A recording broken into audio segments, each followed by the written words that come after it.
Good evening students and welcome to Reddy's coaching classes. Today we are going to study geography chapter number 2 population and part 2 not part 1. Obviously it is the same lesson like population. Chapter number 1 is also population but that is part number 1 and this is also population. Chapter number 2 is also population part 2. This syllabus is for HSC, okay, for 12th standard arts. Now population we studied where there are various types of population. We studied population density. हम लोगों ने population density के बारे में पढ़ा था, population growth के बारे में पढ़ा था, positive population क्या होता है, negative population क्या होता है, earlier phase में population का growth कैसे रहता है, later stage में कैसा रहता है, end point यानी last में population last phase जो रहता है उसमें हम लोगों ने सब डायग्राम और सब कंट्रीज का पाई चार्ट भी देखा था, बराबर। तो वही आगे हम लोग थोड़ा सा कंटिन्यू करेंगे। एक्चुअली आपको जो पॉपुलेशन दिया है और 10th को जो दिया है उसमें बहुत बड़ा फर्क है। 10th स्टैंडर्ड का जो अभी नया सिलेबस है ज्योग्राफी का उसमें भी पॉपुलेशन लेसन है और 12th स्टैंडर्ड में भी पॉपुलेशन लेसन है, लेकिन आपका जो है वो डीप स्टडी है, बराबर, और उनका जो है एक ओवरव्यू लिया है। So obviously in first chapter we took overview, हम लोगों ने इतना डीपली थोड़ी पढ़ा था, अभी इसमें एक एक हम लोग चीज़ें पढ़ते जाएंगे। सो population chapter number 2 population part 2. Now population is considered as a human resource. ये तो हम लोगों ने पहले लेसन में भी पढ़ा था कि population human resource है, बराबर। अभी हम लोग बोलते हैं ग्रोथ ऑफ पॉपुलेशन हो गया, हमारा पॉपुलेशन कितना ज़्यादा है, बराबर, तो हमको तकलीफ होती है। हाँ, कुछ हद तक तकलीफ होती है, लेकिन आज देखो पॉपुलेशन चाइना का भी ज़्यादा है। चाइना का पॉपुलेशन हमसे ज़्यादा है, पॉपुलेशन के ग्रोथ में भी और नंबर में भी नंबर 1 चाइना है, लेकिन आज फिर भी आज चाइना देखो अमेरिका को टक्कर दे रहा है, स्पेशली इकोनॉमी में, इकोनॉमिक ग्रोथ में, डेवलपमेंट में, टेक्नोलॉजी में। आज वो अमेरिका की बराबरी कर रहा है या बराबरी करना चाहता है, लेकिन आज इंडिया की हालत वैसी है क्या? सो population is a human resource, उसको हम लोग कैसे यूज करते हैं, उसके उस पॉपुलेशन में कितना स्किल्स है, ट्रेनिंग है, एक्सपीरियंस है, उसके बाद एजुकेशन है, क्वालिटी है, ये सब देखना पड़ता है। So population is obviously also considered a human resource. The physical and intellectual characteristic of the population affect the development of a region. देखो मैंने पहले बताया physical characteristic as well as intellectual characteristic. Physical characteristic यानी क्या, जैसे अपने ये जो फिजिकल कैरेक्टर है, अपना जो फिजिक है, फिजिक्स नहीं फिजिक, फिजिक यानी शरीर की रचना, और इंटेलेक्चुअल कैरेक्टरिस्टिक इसका ज़्यादा प्रभाव होता है। इंटेलेक्चुअल यानी दिमाग का इस्तेमाल कैसे किया जाएगा, वो आदमी कैसे करता है, वो पॉपुलेशन पर्टिकुलर कंट्री में कैसे करता है। अभी इसका डेवलपमेंट करने के लिए सबसे इंपॉर्टेंट है एजुकेशन। सबसे इंपॉर्टेंट क्या है? एजुकेशन। तो उनके ऊपर एक ग्रोथ होती है, डेवलपमेंट होता है रीजन का, बराबर। जैसे बॉम्बे का डेवलपमेंट क्यों हुआ, मुंबई का डेवलपमेंट क्यों हुआ, बराबर। बहुत सारे शहर ऐसे, मुंबई का ही क्यों एग्जांपल लेंगे, चेन्नई है, बराबर। क्योंकि ऐसे ही हुआ क्या, गवर्नमेंट ने किया क्या, बराबर। ऐसे नहीं होता है सिर्फ गवर्नमेंट ने किया या ऐसे ही हो गया, बराबर, ऐसे नहीं होता है, बल्कि वहाँ सब बिजनेसमैन, बराबर, प्रोफेशनल लोग आ गए, बराबर, जॉब करने वाले लोग भी ज़्यादा से ज़्यादा पढ़े लिखे लोग हैं। तो ये सब कैरेक्टरिस्टिक बहुत इंपॉर्टेंट है।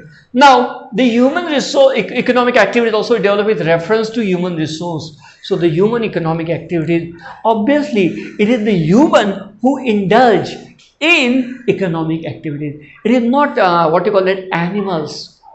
एनिमल से इकोनॉमिक एक्टिविटीज नहीं होती, ह्यूमन से ही इकोनॉमिक एक्टिविटीज होती है।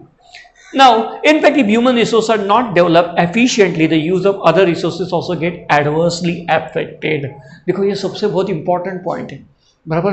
कुछ पॉइंट जैसे आप अंडरलाइन भी कर सकते हो कि if human resources are not develop efficiently, अगर ह्यूमन रिसोर्सेज अच्छी तरह से डेवलप नहीं है, the use of other resources also gets adversely affected, तो बाकी के रिसोर्सेज होके भी फायदा नहीं है, बराबर। आज अफ्रीका में बहुत सारे रिसोर्सेस है, बहुत सारे यानी नेचुरल रिसोर्सेस भी है, बहुत सारे नेचुरल रिसोर्सेस है, बराबर, लेकिन उनके पास ह्यूमन रिसोर्सेस उतना नहीं है, यानी human capacity, intellect, technology, development और एजुकेशन इतना नहीं है।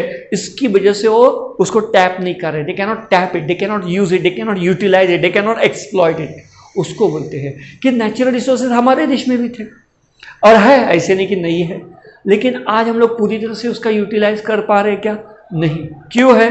पॉपुलेशन नहीं हमारे पास, बराबर, लेकिन हमारे पास क्या है कि उतना क्वालिटी ऑफ पॉपुलेशन नहीं है। और अफ्रीका की हालत तो बहुत ख़राब है उसमें, specially under develop countries and what you call that, जो अभी डेवलपिंग कंट्रीज में है। Now considering this issue, the population structure, sex ratio, literacy rate are also studied in population geography. इसकी सब स्टडी होती है, हम लोगों ने पहले भी पढ़ा था। नाउ पॉपुलेशन कंपोजिशन, हाँ ये जो पार्ट है हम लोगों ने फर्स्ट लेसन में भी पढ़ा था, पॉपुलेशन कंपोजिशन। पॉपुलेशन कंपोजिशन यानी पॉपुलेशन स्ट्रक्चर, बराबर, कि उसमें कौन से लोग हैं, बराबर, चाइल्ड कितने हैं, फिर उसमें यंग कितने हैं, टीन एज कितने हैं, यंग कितने हैं, ओल्डर पॉपुलेशन कितना है, मिड लेवल एज, बराबर, मिड लाइफ एज या मिड लेवल एज बोलेंगे, वो पॉपुलेशन कितना है, बराबर, उसमें डिपेंडेंट पॉपुलेशन कितना है, बराबर, इंडिपेंडेंट या नॉन डिपेंडेंट पॉपुलेशन कितना है, बराबर, ये सब एज स्ट्रक्चर भी देखा जाता है। ये सब होता है पॉपुलेशन कंपोजिशन, बराबर। अभी देखो सबसे पहले आता है एज स्ट्रक्चर, बराबर। India is known the country of young. India को आज दुनिया में सबसे जवान लोगों का देश कहा जाता है। क्यों? क्योंकि हमारे यहाँ एजिंग पॉपुलेशन उतना नहीं है। आज चाइना का पॉपुलेशन भले हमसे ज़्यादा है, obviously they are number 1 in population growth also, in population number also, बराबर, they are number 1 and we are number 2। यह चाइना का पॉपुलेशन एजिंग पॉपुलेशन है, यानी वहाँ अभी बूढ़े लोगों की, ऐसे नहीं बोलना चाहिए, बुजुर्ग लोगों की संख्या ज़्यादा है। वहाँ 60 एंड अबव, जिसको हम लोग सीनियर सिटीजन भी बोलते हैं, उन लोगों की अभी संख्या पॉपुलेशन में, एज स्ट्रक्चर में, कहा चाइना में बढ़ रही है। हमारे यहाँ बढ़ रही है, लेकिन हमारे यहाँ यंग भी उतनी ज़्यादा है। यंग लोगों का भी संख्या, यंग लोगों का भी नंबर्स ज़्यादा है। So that is known as age structure. अभी हम लोग उसके बारे में डीप पढ़ेंगे। The age structure of a population refers to the number of people in different age group. Number of people in a different age group. देखो यहाँ उन्होंने एज स्ट्रक्चर का दिया है, मेल फीमेल भी दिया है, यहाँ ए में मेल दिया है, बराबर, और यहाँ फीमेल दिया है, और उनका एज 0 से शुरू होता है, 0 से लेके 100 तक, और उन्होंने स्ट्रक्चर का उसका यानी कितना है, कितने लोग उसमें रहेंगे, कितने फीमेल है, कितने मेल है, मेल टू फीमेल रेशियो कितना है, सब कुछ दिखाया, या फीमेल टू मेल रेशियो, ऐसा रिवर्स भी आप रेशियो निकाल सकते हो। पॉपुलेशन इन मिलियंस, ये जो भी आंकड़े हैं वो मिलियंस में है। किसमें है? मिलियंस में है। अभी यहाँ भी बी एज स्ट्रक्चर फिर से दिया है, बी, बराबर, यहाँ भी मेल फीमेल दिया है, यहाँ एज ग्रुप दिया है, एज ग्रुप अलग, एज स्ट्रक्चर अलग, फिर लास्ट में फिर से एज ग्रुप दिया है सी। ये भी सब मिलियन में पॉपुलेशन है। अभी हम लोग पहले ऊपर जाएंगे। डिफरेंट एज ग्रुप यानी इन्फेंट्स यानी टॉडलर, या एकदम छोटे बच्चे होते हैं ना, जैसे जस्ट जन्म लिया 1 साल 2 साल की है वैसे। उसके बाद चिल्ड्रन 4 साल 5 साल 7 साल 10 साल तक। फिर टीनेज यानी 13 14 15 16, ये टीनेज है। 19 तक टीनेज ही रहते हैं, ऐसे बोलते हैं न, यंग, लेकिन 19 तक नहीं रहते हम लोग, क्योंकि हमारे यहाँ तो अभी उनको क्या बोलते हैं, वोट करने का अधिकार दिया है। After age of 18, once you attain the majority you can vote. So obviously उनको हम लोग टीनेज ग्रुप में नहीं पकड़ेंगे, तो 18 तक हम लोग पकड़ेंगे। 18 या 18 के पहले एक टीनेज ग्रुप रहेगा, टीनेज बच्चे, बराबर। और यंग तो मालूम है 18 एंड अबव जो भी है। उसके बाद एडल्ट्स यानी बहुत बड़े, जैसे 30-30 एज ग्रुप, 30 के ऊपर है, 40 30 40 45, ये सब एक एडल्ट ग्रुप है। फिर ओल्ड पीपल जो 50 एंड अबव है, 60 एंड अबव है, फिर सीनियर, उसमें भी अलग अलग कैटेगरी होता है। Now each of the age group has a share in the population. अभी हर एक का जो एज ग्रुप अलग अलग है, लेकिन वो भी पॉपुलेशन में इंपॉर्टेंट गिने जाते हैं, उनका भी एक शेयर है। Now their share in the population varies from country to country, लेकिन हर एक देश में उसका शेयर अलग अलग है। देखो जापान, बराबर, जापान में सबसे ज़्यादा बुढ़े लोग, बुढ़े लोग बोलने से अच्छा ये उनका अपमान होगा, उनके बुजुर्ग लोग कहेंगे। ओल्डर पॉपुलेशन ज़्यादा है, बराबर, किधर? जापान में 60 एंड अबव पॉपुलेशन वहाँ ज़्यादा है, वहाँ सीनियर सिटीजन्स ज़्यादा है। यूरोप में भी वही हालत है, यूरोप में भी वही हालत है, बराबर। अभी चाइना भी थोड़ा उसके तरफ झुक रहा है, पूरी तरह से अभी तक वहाँ ओल्डर पॉपुलेशन ज़्यादा नहीं है, लेकिन वो अभी बढ़ रहा है। सिर्फ इंडिया ही दुनिया में ऐसा एक कंट्री है, बराबर, कि वहाँ यंगर पॉपुलेशन ज़्यादा है। यंगर पॉपुलेशन की संख्या यानी नंबर बहुत ज़्यादा है, उनका शेयर बहुत ज़्यादा है। Now from country to the population in each group changes. अभी पॉपुलेशन क्या वैसे का वैसे नहीं रहता है, हर एक ग्रुप का पॉपुलेशन बदलते रहता है, बराबर, according to population growth degrowth जो भी रहेगा। Now try the following activity. देखो हम लोग एक डेमोग्राफर यूज पॉपुलेशन पिरामिड्स, बराबर, अभी हम लोग देखेंगे population pyramids to describe age and gender wise distribution of population, बराबर। एज वाइज डिस्ट्रीब्यूशन कैसा है ये देखो, एज वाइज डिस्ट्रीब्यूशन, और जेंडर वाइज यानी male gender female gender, male gender female gender, ऐसा उन्होंने क्या किया है, अलग अलग किया है। क्या किया है, अलग अलग किया है कि मेल कितने हैं, फीमेल कितने हैं, एज ग्रुप उनका कितना है, कैसा है, वो उन्होंने बताया है, बराबर। पॉपुलेशन इन मिलियन में उन्होंने बताया है। अभी यहाँ भी वैसी पॉपुलेशन इन मिलियन, लेकिन ये भी एज ग्रुप है, बराबर, वही ये है, बराबर। और ये भी फिर से age group population in million, बराबर, जेंडर में उन्होंने बताया है। Now 3 types of population pyramid रहते हैं, 3 टाइप्स के पॉपुलेशन पहला, दूसरा, तीसरा, ए बी सी। अभी हम लोग उसको डिटेल में पढ़ेंगे।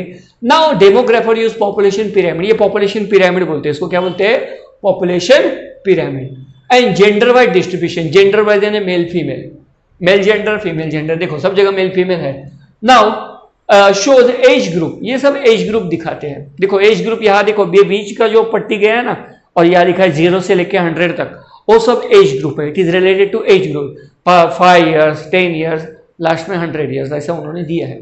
The length, now X axis, sorry the Y axis in the centre of this graph shows the age group. देखो ये एज ग्रुप है, ये क्या है, एज ग्रुप, ऐसा उन्होंने दिखा है, ये एज ग्रुप है, बराबर। देखो ये वाई एक्सिस पकड़ेंगे और ये एक्स एक्सिस पकड़ेंगे। Now while the x axis shows population of percentage of population, ये देखो ये population है, परसेंटेज यहां से लिया है, क्योंकि दोनों दिखाया ना, इसकी वजह से y और x एक्सिस वो एकदम दिखा नहीं सकते, टोटली इंडिकेट नहीं कर सकते कि हम लोग जैसे ग्राफ में निकालते हैं, फिर ऊपर लिखते हैं एरो करके y और नीचे लिखते हैं एरो करके x एक्सिस, बराबर, वैसे वो यहाँ दिखा नहीं सकते, इसीलिए उन्होंने ऐसे जनरली बताया है। ये पिरामिड है। Now the length of the bar shows the number और परसेंटेज ऑफ पॉपुलेशन। अभी ये जो बार दिखा रहा है, ये देखो आगे आगे बार आ गए हैं, जैसे फीमेल में आ गए, मेल में आ गए, यहाँ भी है ऐसे, वो दिखा रहे परसेंटेज ऑफ पॉपुलेशन कितना है। Now the left side of the graph represent the mails, देखो लेफ्ट साइड में मेल, राइट साइड में फीमेल, लेफ्ट साइड में मेल, राइट साइड में फीमेल, लेफ्ट साइड में मेल, राइट साइड में फीमेल, ऐसा उन्होंने बताया। The right side represent the female, देखो ऊपर का और ये सेम ही है, बराबर, ज्यादा कुछ फर्क नहीं है, मैं ऐसे ही बता देता हूँ। Now the graph represent the children population, the base of the graph, base यानी यहां से, बराबर, शुरुआत, बेस यानी क्या, जहां से बिगिनिंग होता है, शुरुआत होता है, ऑब्वियसली बच्चों से ही शुरुआत होगी, पॉपुलेशन डायरेक्ट क्या सोशल का भी थोड़ी जन्म लेता है, so obviously start with 5 years, 0 to 5 years age group.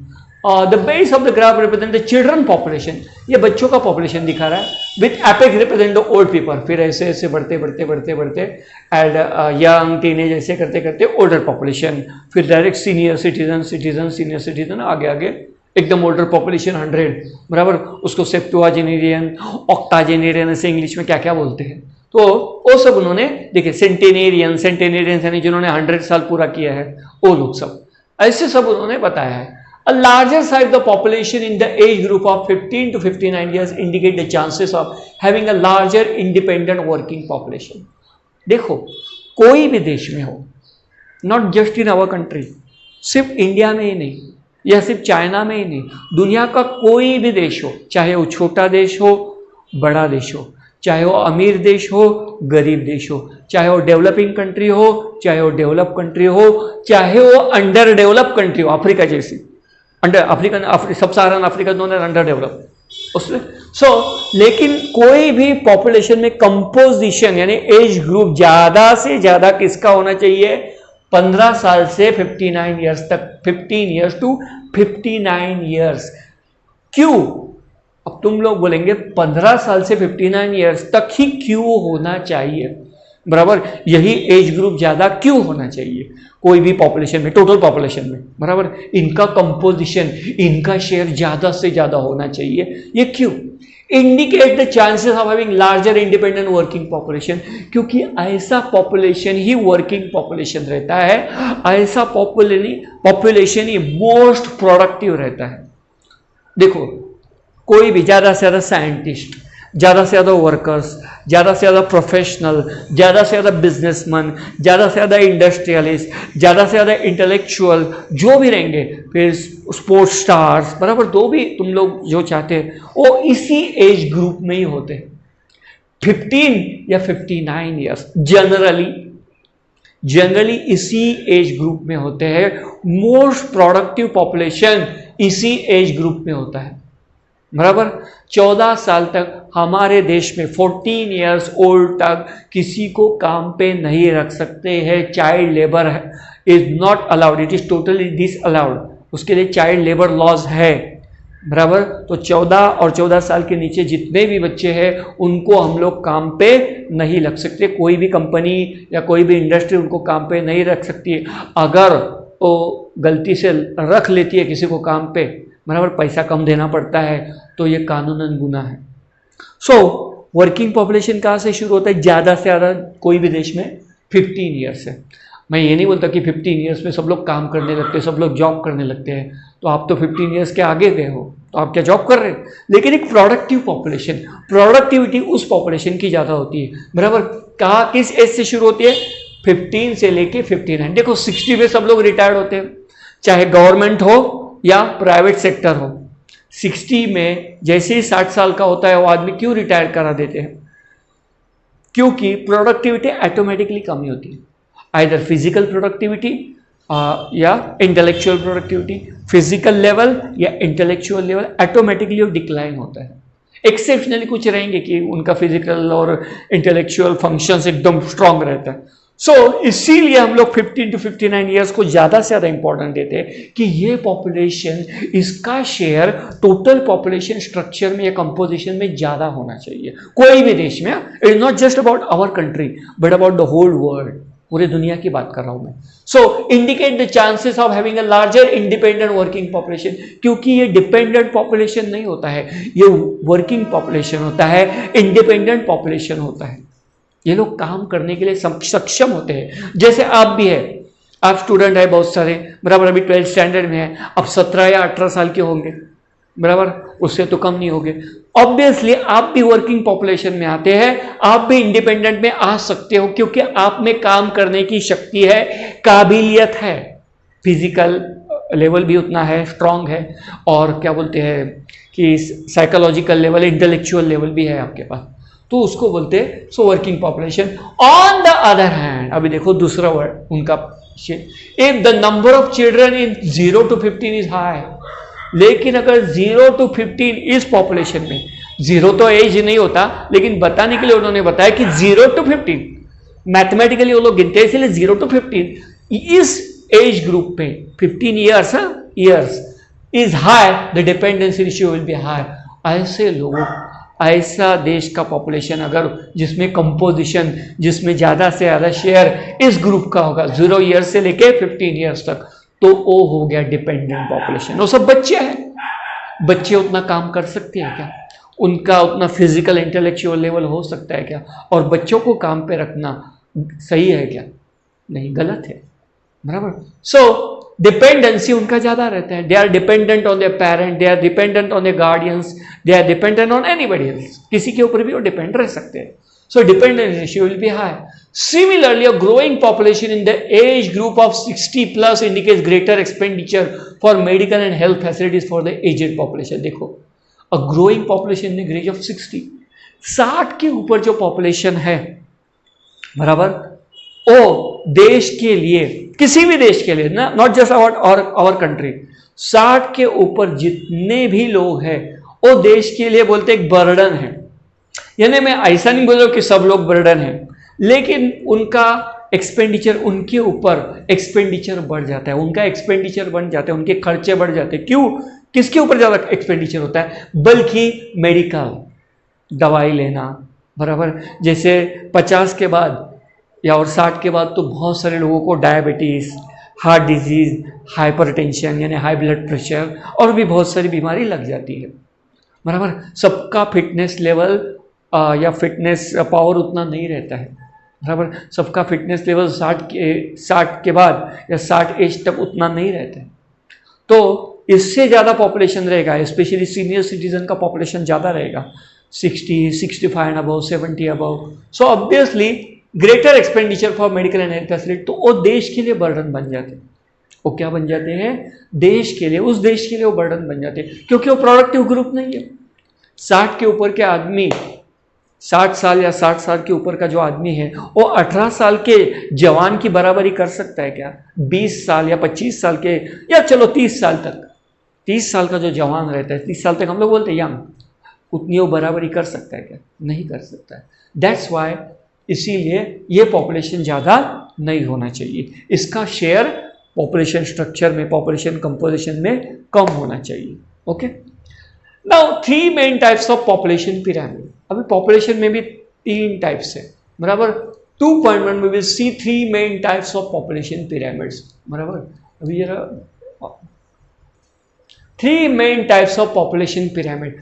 अभी देखो, हम लोगों ने वो 3 टाइप के पॉपुलेशन पिरामिड स्टार्टिंग में देखे थे. जरा इसके पहले का पेज, अभी हम लोग उस पेज पे नहीं जा सकते, लेकिन आप समझ लो, बराबर. आपके पास बुक रहेगा, PDF बुक रहेगा या फिजिकली कुछ बुक रहेगा, बराबर. आप देखो, आप तुरंत समझ जाओगे.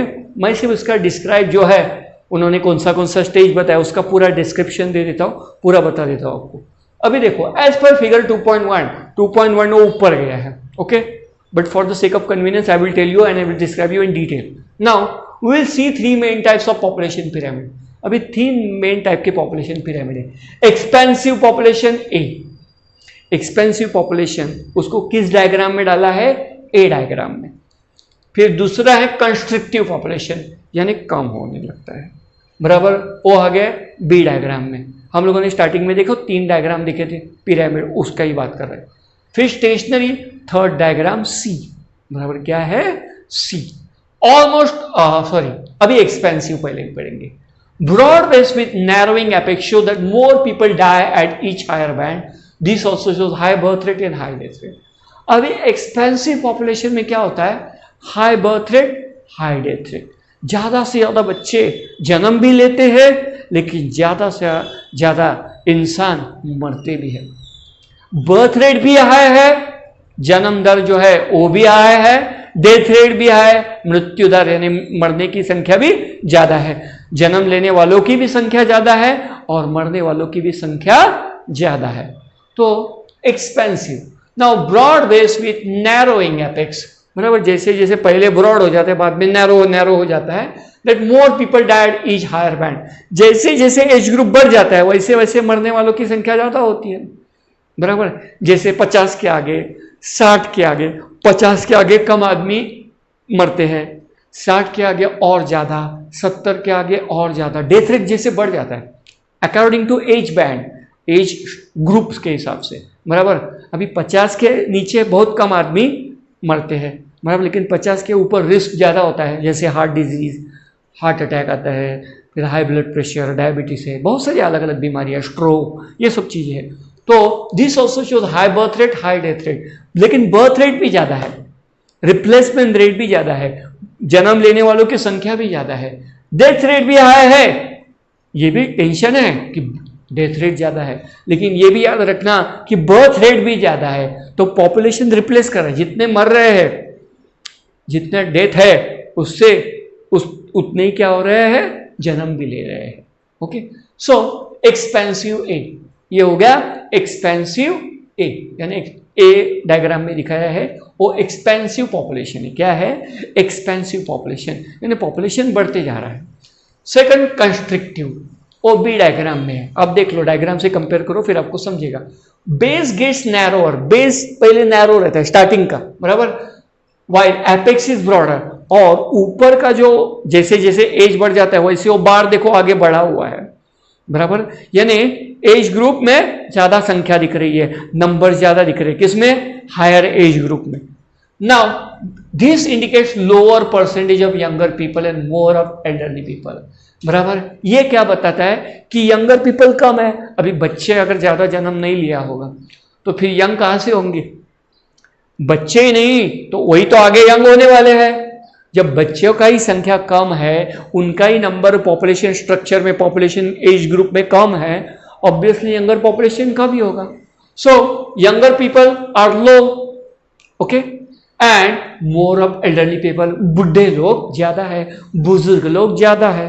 This shows low birth rate, इसका मतलब क्या, बर्थ रेट कम है एंड लोअर डेथ रेट, और डेथ रेट भी कम है।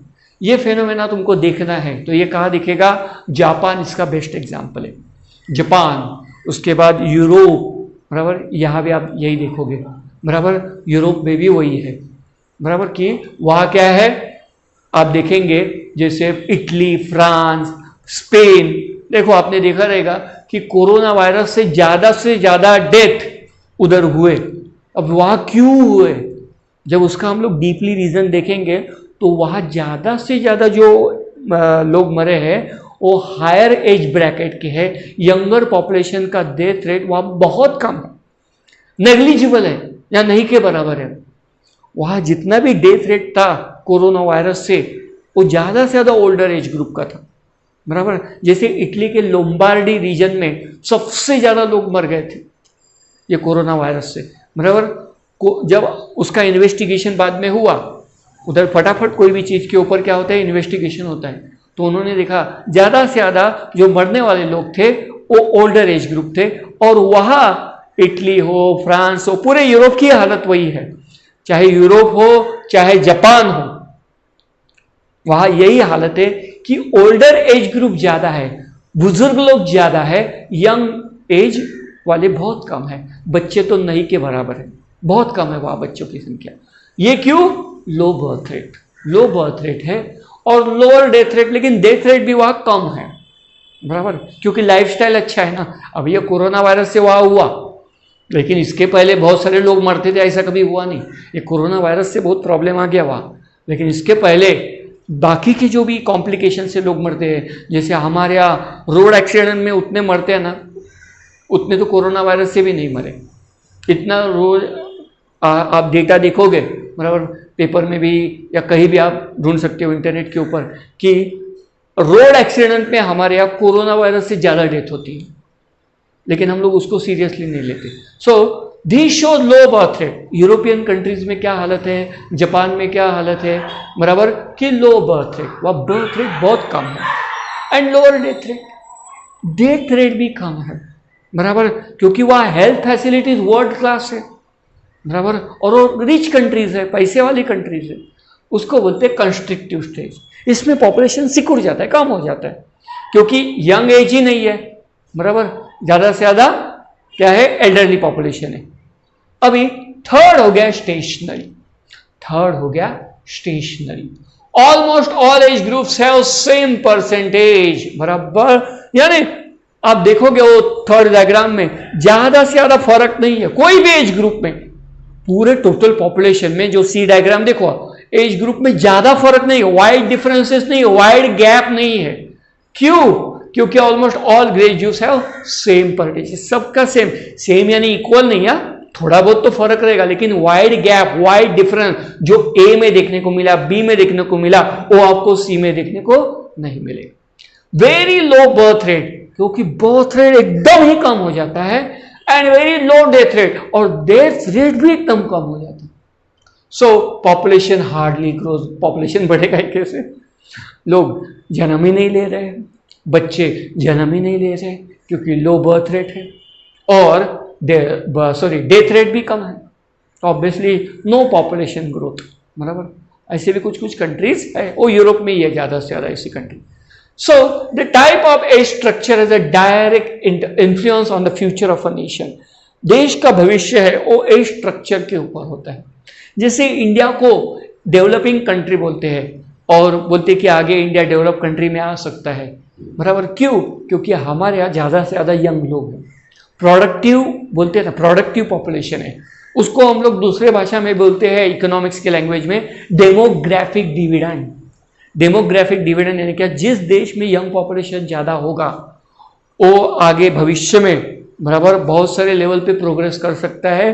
वो अगर population as a human resource use किया, उसकी गवर्नमेंट ने एजुकेशन, स्किल्ड है, पॉपुलेशन एक्सपीरियंस है, सब कुछ है, बराबर, तो ऑब्वियसली ऐसा पॉपुलेशन आगे आ सकता है, ऐसा देश आगे आ सकता है।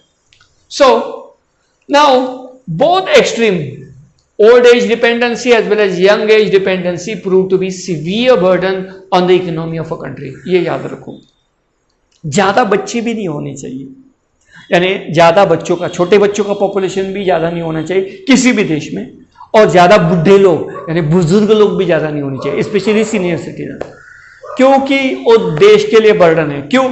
बच्चे किसके ऊपर डिपेंडेंट है?